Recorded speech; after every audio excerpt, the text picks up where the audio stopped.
Hi, I'm Joni Patry, and welcome to my YouTube channel. Well, today I have another interesting chart that I think you will want to know about, and I just discovered this whole predicament last night, and I thought I've got to know what this guy's chart looks like. And most of you may not know of this particular, I don't know if I call it scandal or event or what's going on, but this involves Bertrand Puech. And what happened with him is, I believe he lives in Switzerland, and he is French, and or maybe he's moved back to France, but this is the area that this is all happening.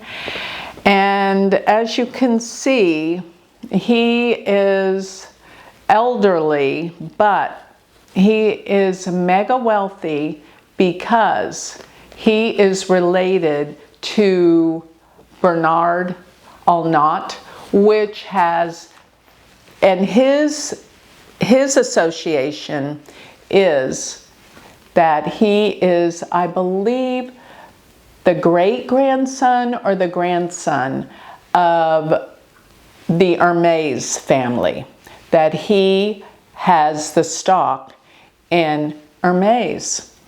And here's the whole situation that caught my eye that made me want to look at his chart, is he says he doesn't have any money, that 15 billion with a B, billion dollars has been siphoned out of his account and no one knows where it is.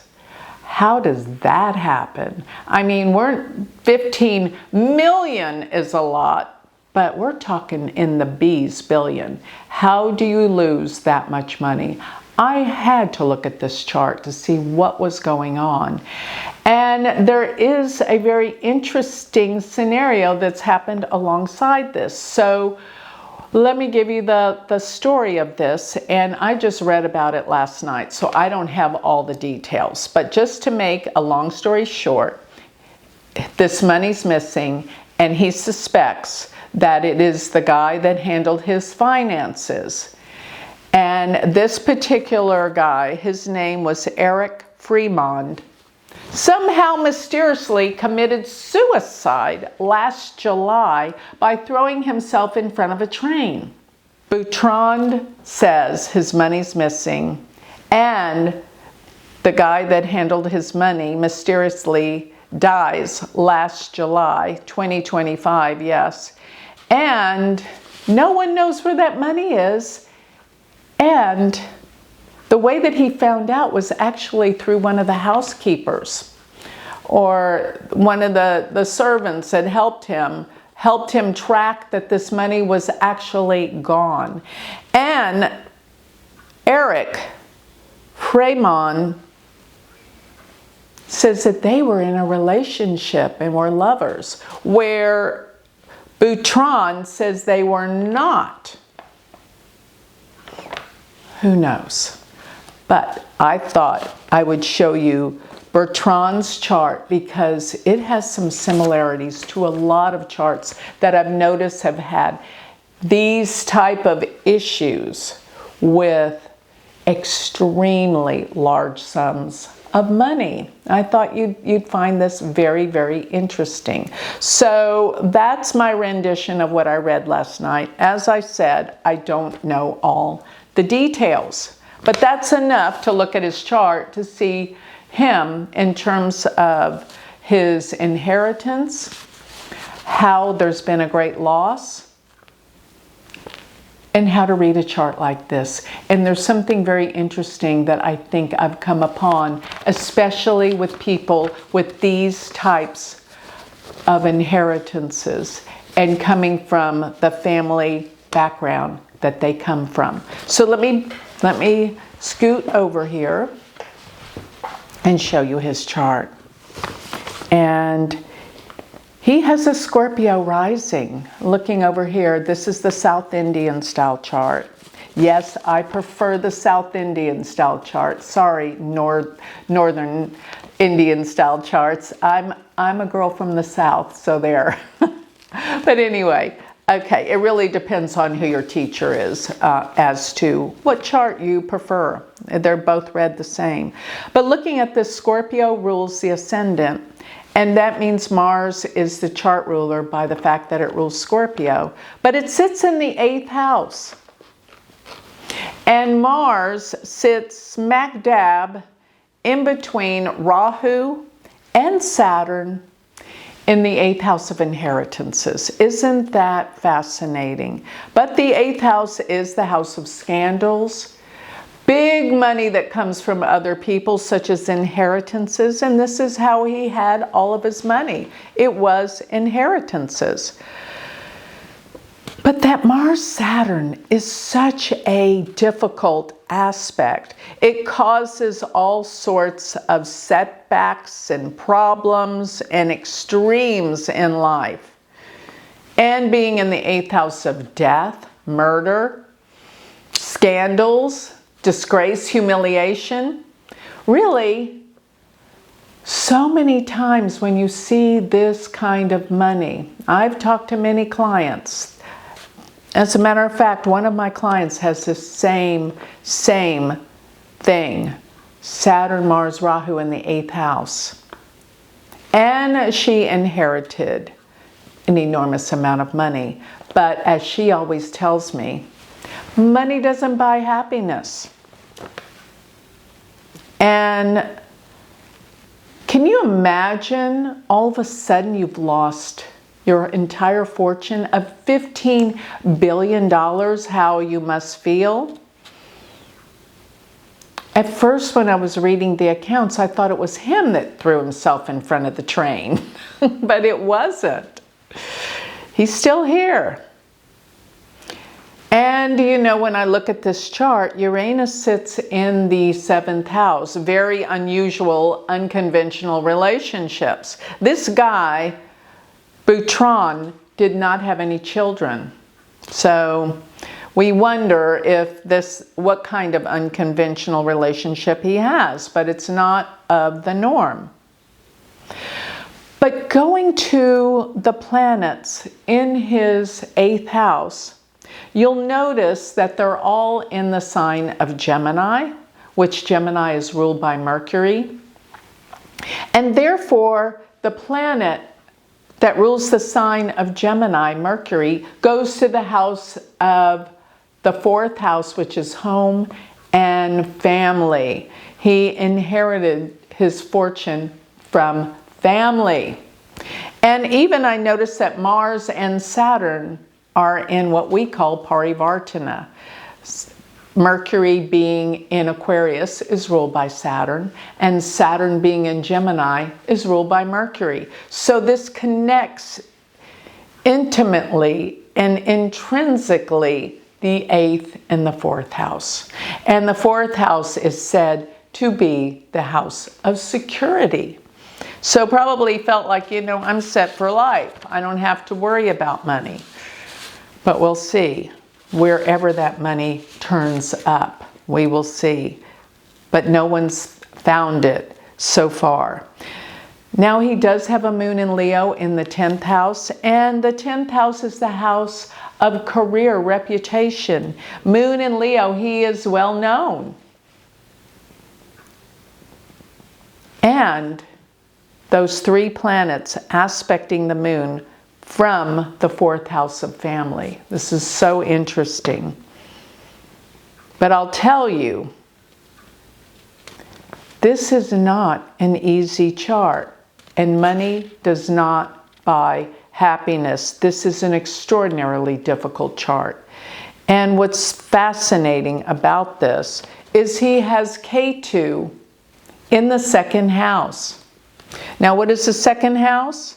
2nd house is said to be early childhood experiences, which were extraordinarily difficult. As a matter of fact, the ruler of the 2nd house is Jupiter and goes to the 12th house of losses.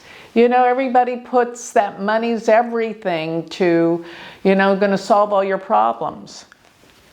It actually gave him more problems. There is so many problems due to the family and the money. So I'll never forget reading about Christina Onassis and her daughter Athena. And after Christina died, and she died due to heartache and all the money that she inherited, there were so many problems with her father, with being married to Jackie Kennedy Onassis. Anyway, to make a long story short, she died very young, and her daughter Athena inherited the fortune. And Athena was known to say, "I wish I didn't have all that money, because all it's done is made my family fight, and there's yelling, and there's no happiness." But going back to Bertrand's chart, I thought this was really interesting. So I looked to the transits as to the time of currently, right now.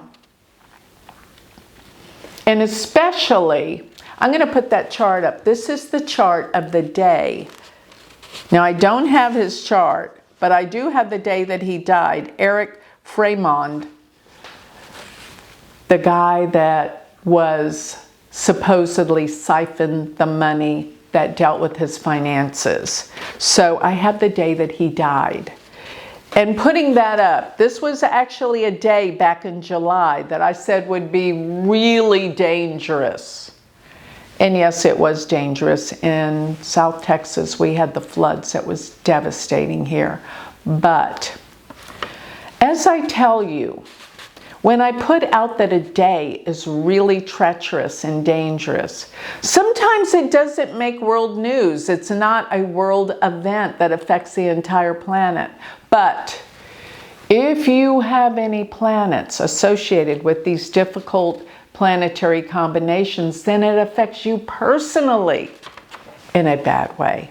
And this is how it affected Bertrand, because on that day, I'm looking at Mars and Ketu were almost exactly conjunct at 27. Mars sat at 27 and Ketu sat at 25 degrees of Leo.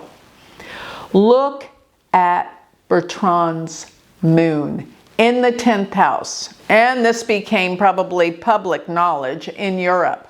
I didn't know anything about it till I just saw the headline last night that a man lost $15 billion. It made me want to read it.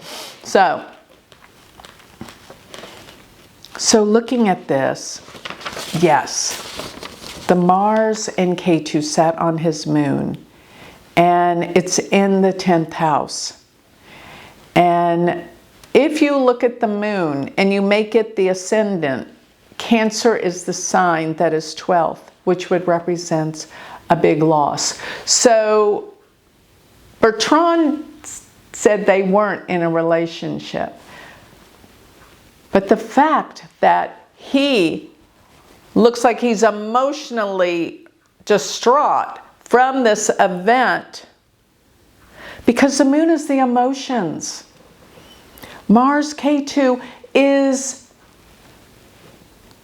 serious stuff. It's danger. It's attacks. It's something very painful happened, and it affected him personally. Now, another thing is that Rahu is transiting opposite always where Ketu is, therefore it's in his 4th house, disturbing his home and his security. And one thing I did notice too in the article I read, that they were taking one of his homes away from him. I think it was probably one of his favorite houses, a Swiss chalet in Switzerland, because he didn't have the money. So that would mean having to move, a change of residence with Rahu, and particularly Mars aspecting it, the 4th house. Another thing that I see going on during this time is where transiting Saturn is. And transiting Saturn is exactly with Neptune. And that goes for the world. There's so much deception, deceit, denials, conspiracy, scandals going on in the world, and corruption. That's this Neptune-Saturn conjunction. They were together between the months of June, July, and August, 7 degrees. Now, coming up next February, which I'm going to be talking about in great detail, February 20th is the time that those two planets will come back together at 6 degrees. This time 6 degrees of Aquarius. I'm sorry, Pisces, where it was in July at 7 degrees. But this time it is directly and actually exactly they will be together on the fixed star that causes so much loss and suffering and sorrow. Sheet sits at 6 degrees of Pisces, and this will mean major floods and problems again. Anyway, I'm looking at Saturn. They will be, the Neptune-Saturn, at the midpoint of Rahu and Ketu. Coming up, when they're at 6 degrees, Saturn is going back, and right now, as I speak, it is squaring. It is by itself at the midpoint of Rahu Ketu. This is a big scandalous affair around loss, probably relationships, as well as just incredible loss by the fact of this configuration that he has in his 8th house of inheritances, money through others. This has brought him a lot of problems. So this is remarkable. Plus, transiting Uranus, if you will notice, is, well, at the time of Eric's death, it was at 6 degrees of Taurus.